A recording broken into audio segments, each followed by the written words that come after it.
¿Cuándo se va a entender que el pluralismo ontológico es una deficiencia intelectual? Esta exposición voy a dividirla en tres partes. Primero voy a hacer precisiones conceptuales, que no se hacen.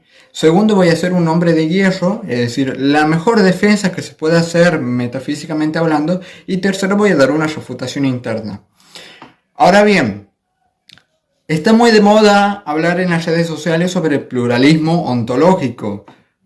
Pero hay que aclarar que justamente en la historia de la metafísica, porque no han estudiado filosofía antigua, justamente se da un paso entre los filósofos preplatónicos y los postplatónicos.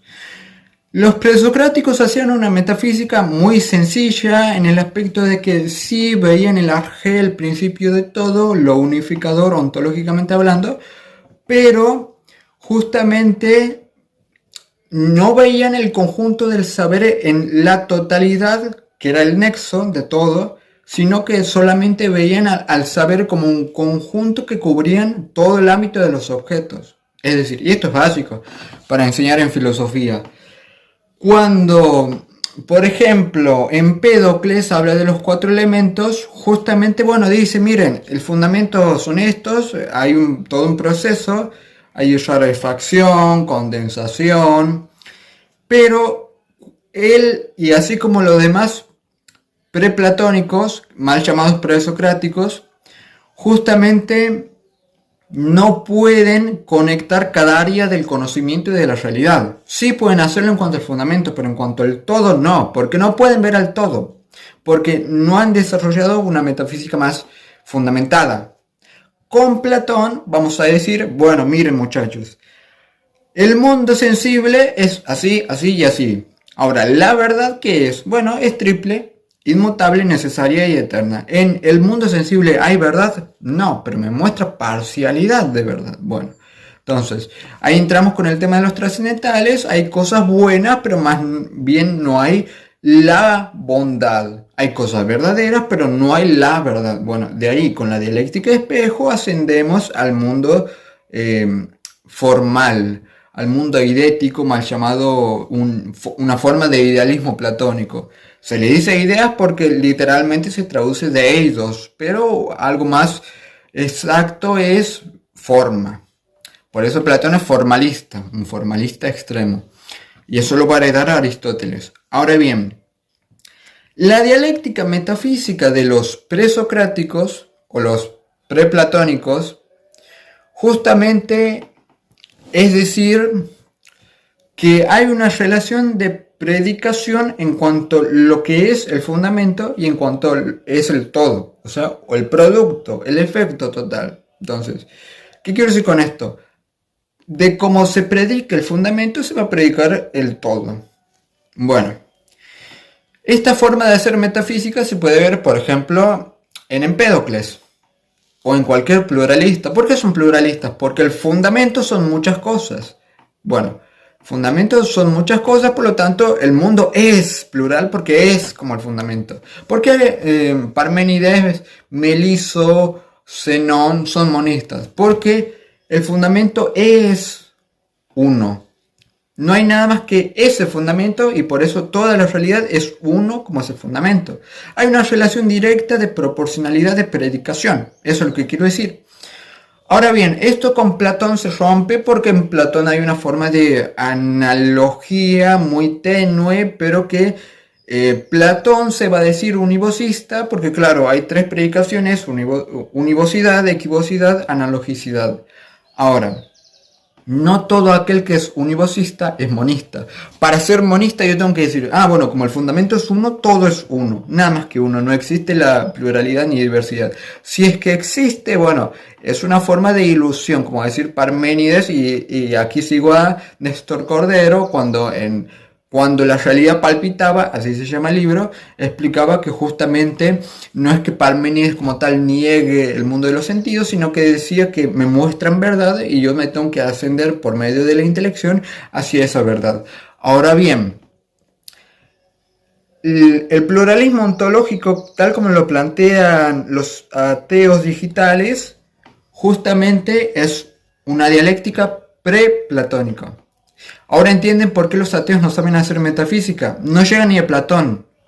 Entonces, en este aspecto y solo en este aspecto, justamente es un pluralismo porque quieren hacer que la predicación del todo sea igual que el fundamento. Por otra parte, el concepto del simple es justamente aquel que pertenece al pluralismo ontológico.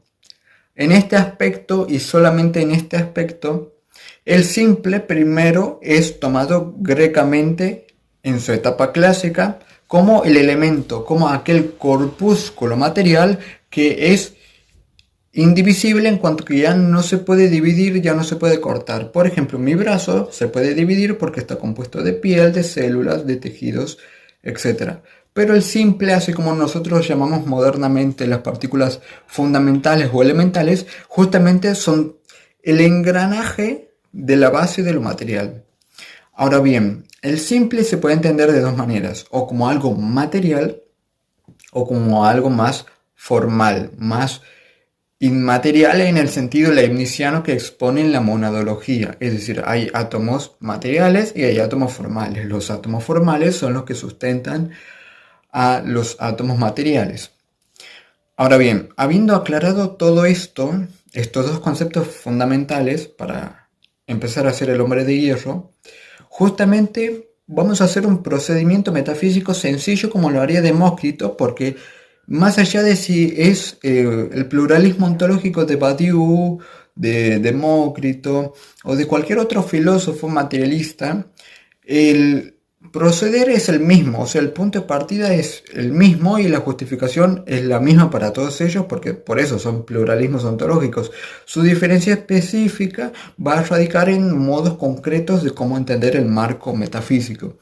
Ahora bien, imagínense que ustedes tienen enfrente un árbol. Bueno, ese árbol cambia. ¿Cambia por qué? Bueno, cambia porque tiene materia.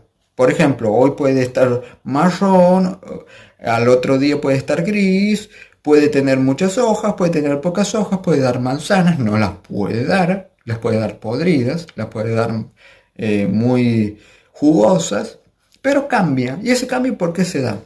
Ah, bueno, porque justamente en cuanto a material, ¿por qué el árbol existe? Porque está compuesto de otras cosas materiales. Es decir, está compuesto de su tronco, de sus ramas, etcétera, de sus raíces, que son más fundamentales que el todo, porque me componen, porque lo componen. Justamente, y a su vez, ¿de qué está compuesto? Ah, bueno, de células, podría decirse, de más materia subyacente. ¿Y eso de qué está compuesto? Y eso está compuesto de átomos, átomos materiales. No entiendan átomos materiales en el sentido cuántico, sino átomos en cuanto a corpúsculos materiales fundamentales. ¿Y sin esos átomos existe algo? No, porque sustentan toda la base. Son los engranajes fundamentales que si se los quita ya no hay nada. En este aspecto, justamente el árbol, ¿por qué cambia? Bueno, porque existe. ¿Y por qué existe? Porque en cuanto cosa material que se me presenta, porque a mí el árbol se me presenta sensiblemente como materia, nada más como eso, no se me presenta otra cosa. Entonces, ¿por qué el árbol existe? Porque en cuanto cosa estructurada por otras cosas, vamos a llegar a la multiplicidad de multiplicidades. El árbol es un todo compuesto de muchas partes, que a su vez está fundamentada en otros muchos. Entonces, ¿por qué hay ser? Porque hay muchos que mantienen el ser del todo, del compuesto. Entonces, por un lado, si no hay esos fundamentales, esos otros que dan ser a las cosas macrofísicas, no habría nada. Justamente los otros fundamentales, los simples, se unen entre ellos y generan las cosas macrofísicas.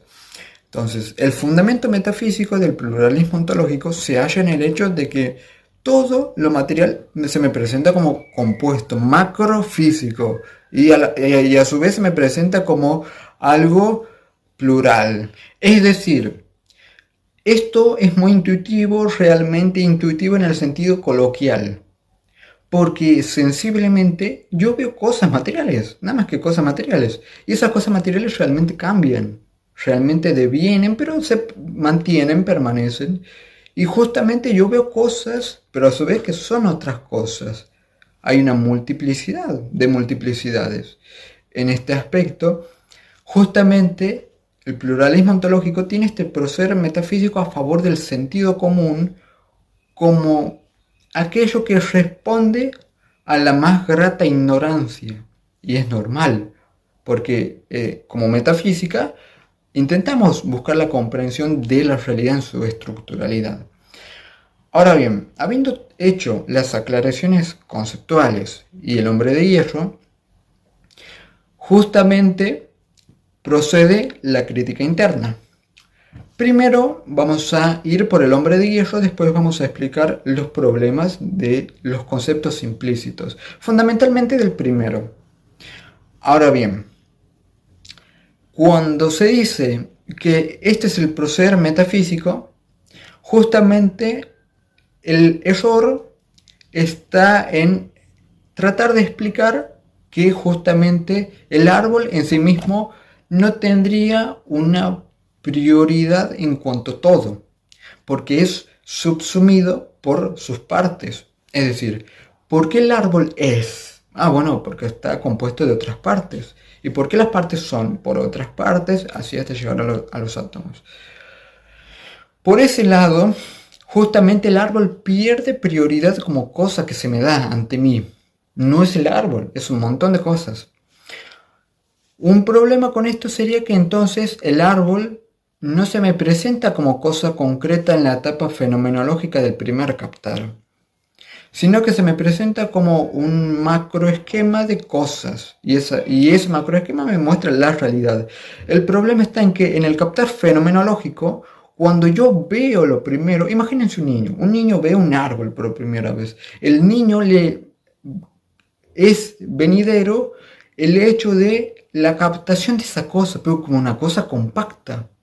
Es decir, como algo dado, como un ente, no como un subsistema de cosas para llegar al fundamento, sino que inmediatamente el sentido muestra la compacticidad de esa cosa. El árbol es árbol y tiene más prioridad que sus partes. Por eso el sentido es el mejor aliado del filósofo porque muestra inmediatamente lo que se presenta y en acto. No elucubra en la potencia del ser de las cosas como lo haría el intelecto, y ese es el problema suareciano y de toda metafísica moderna. Ahora bien, ese sería el primer problema, que el pluralismo ontológico no ve las cosas de manera propia en el captar fenomenológico, sino que fuerza ese captar llevándolo más adentro en el ente, ¿sí? Porque yo no capto partes del árbol, ni capto que el árbol tiene células, capto el árbol como cosa dada frente de mí, como algo que es. Ahora bien, otro problema es el hecho causal.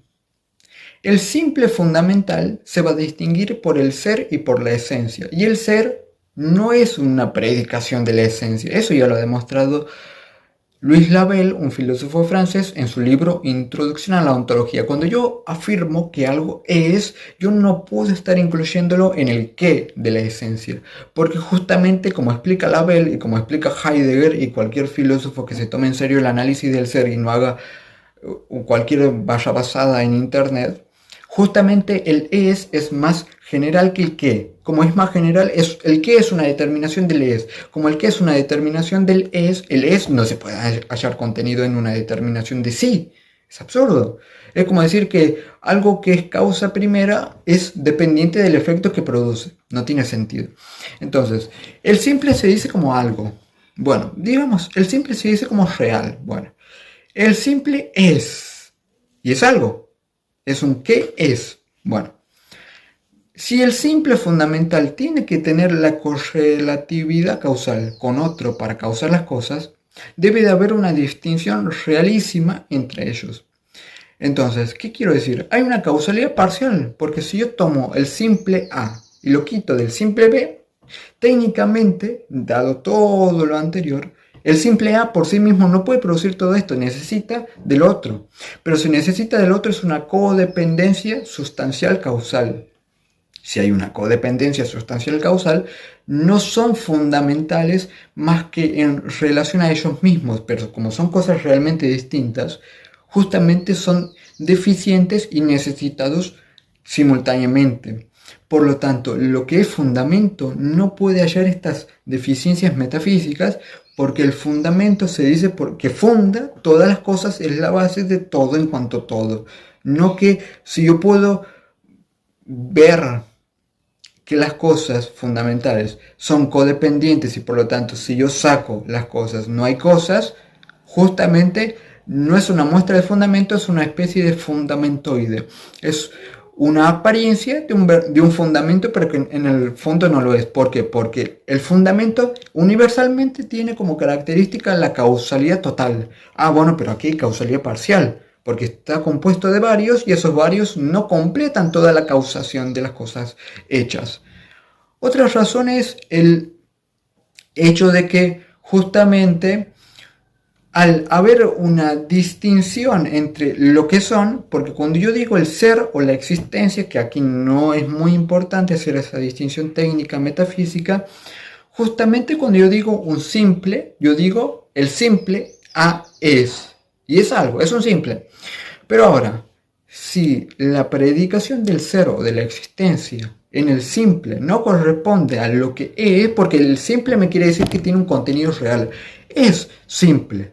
Bueno, pero si no es lo mismo a que sea real en acto, bueno, entonces justamente hay una limitación, porque si el simple no tiene razón de sí mismo, sino que la razón de ser real es ajena al contenido esencial de suyo, justamente hay una forma de limitación, porque no se puede comprender metafísicamente el simple más como un todo que está compuesto de partes. Y si está compuesto de partes, esas partes tienen que haber sido causadas por otra cosa.